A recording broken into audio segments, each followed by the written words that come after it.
Do you drink milk? Is it a villain or a hero? Should you drink milk every day, or even consume dairy products like yogurt or cheese? Is milk good or bad for your health? What benefits does it bring, and what potential harms should you be aware of? Is it true that milk inflames your body, damages your system from the inside, causes kidney stones, raises cholesterol, and leads to breakouts on your skin? Or does it have anti-inflammatory properties and help prevent certain diseases? And what about boxed milk? Can it really be toxic?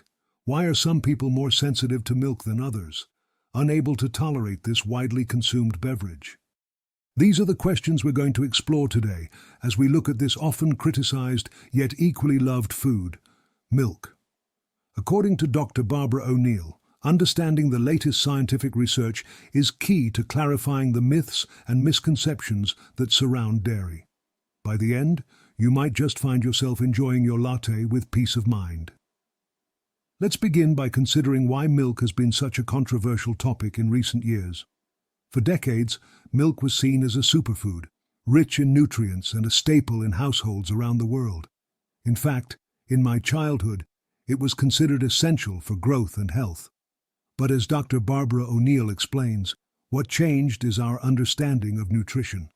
While once praised, new findings have raised concerns that milk could be linked to allergies, cancer, and even premature death. First, let's remember that milk is the first food for all mammals.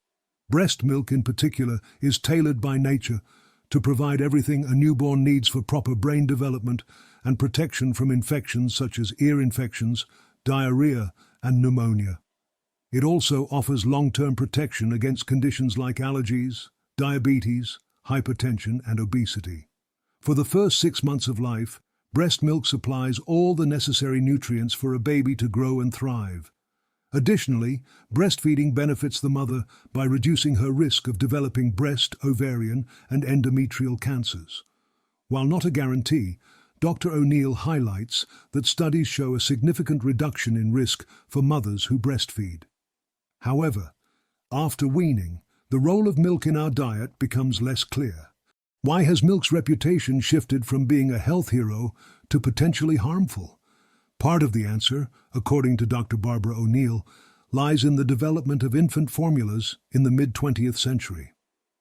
Some scientists began suggesting that breastfeeding might not be as beneficial as once thought, as these formulas became more advanced. This belief led many mothers to abandon breastfeeding in favor of these substitutes, resulting in a generation of children who missed out on the unique protective properties of breast milk. This brings us to a key point. Demonizing foods that have been staples in our ancestors' diets for thousands of years is risky. Dairy products like milk have been consumed for nearly 10,000 years. So is it right to suddenly view them as dangerous? For some people, dairy is not suitable. Allergies to milk protein, for instance, are relatively common in children, though most outgrow this sensitivity. Around 50% of children who are allergic at 1 year old no longer have the allergy by age 6. However, a small percentage of people, including adults, continue to experience allergic reactions to dairy.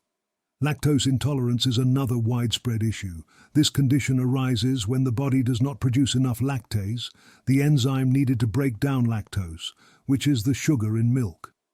Interestingly, almost all children are born with the ability to digest lactose because it's present in breast milk. But as they grow older, many lose this ability, leading to discomfort after consuming dairy. Symptoms like bloating, gas, and diarrhea are common signs of lactose intolerance, which typically appear 30 minutes to 2 hours after consuming milk or dairy products. Fortunately, there are ways to manage lactose intolerance. Dr. O'Neill often recommends lactose-free milk, yogurts, and lactase supplements to help those who struggle with digesting dairy. For others, simply avoiding dairy is the best solution.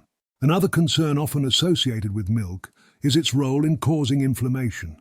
Some believe that dairy products contribute to inflammatory conditions in the body, potentially worsening issues like arthritis.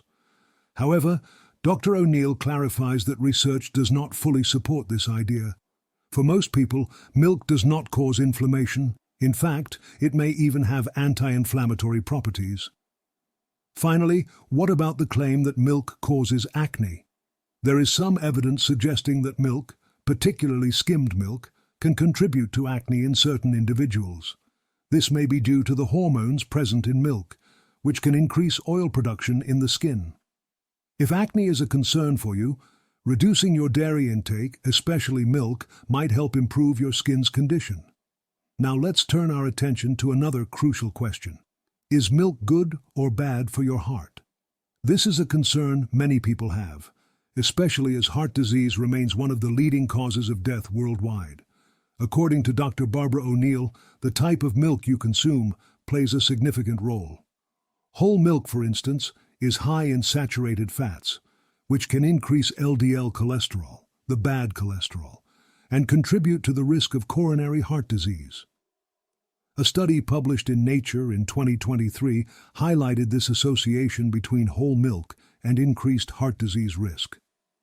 Dr. O'Neill explains that if you enjoy milk but are concerned about your cholesterol or have a history of heart disease, it's best to opt for skimmed or low-fat milk. These options contain much less saturated fat, making them a safer choice for heart health. However, there's an interesting twist when it comes to cheese.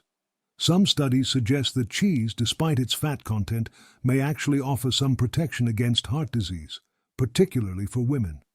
This could be due to the unique way our bodies process cheese, which seems to have a less harmful impact on cholesterol levels than other high-fat dairy products. What about strokes? Can milk reduce the risk of having a stroke? Dr. O'Neill points out that recent studies have shown a slight reduction in stroke risk for those who regularly consume milk. This is possibly linked to milk's role in lowering blood pressure, as calcium-rich foods are known to help regulate hypertension, a major risk factor for strokes. Another area of concern that often arises is whether milk contributes to kidney stones.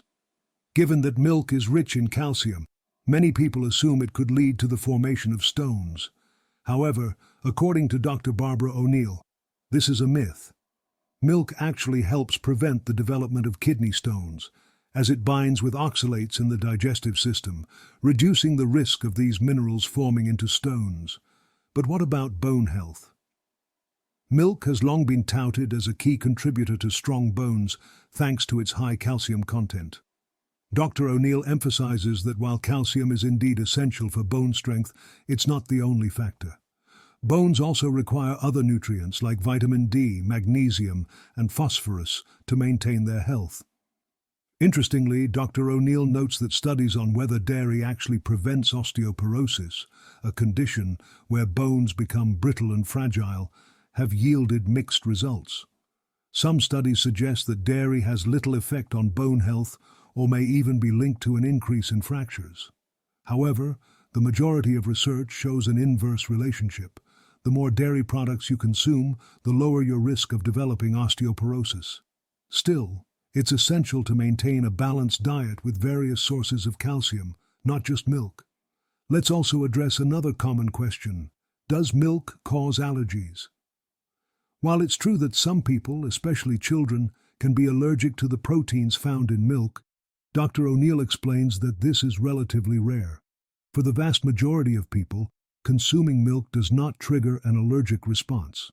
That said, if you have a milk allergy, it's crucial to avoid it, as reactions can range from mild to severe. There's also been a lot of talk recently about A1 and A2 casein proteins found in milk. Most cow's milk contains A1 casein, which some studies suggest may trigger inflammation in certain individuals. For those who are sensitive, switching to A2 milk, which contains a different type of casein, or goat's milk, which has a lower inflammatory impact, could be beneficial. So, is milk inflammatory or not? According to Dr. Barbara O'Neill, for most people, milk is not inflammatory. In fact, some studies have found that dairy products may even reduce inflammation in the body. However, as with many dietary factors, individual responses can vary. If you find that dairy seems to trigger symptoms of inflammation, it may be worth experimenting with alternative options, like A2 milk or non-dairy substitutes. Finally, let's consider the environmental impact of milk. Many people choose to avoid dairy not because of its effects on their health, but due to concerns about sustainability. Dr. O'Neill highlights that the dairy industry does contribute to climate change, with livestock farming accounting for a significant portion of greenhouse gas emissions. Additionally, large amounts of land and water are used to sustain dairy cattle, making it a resource-intensive industry. If environmental factors weigh heavily in your decision to consume dairy, plant-based alternatives like almond, oat, or soy milk may be better choices. These options tend to have a lower environmental footprint.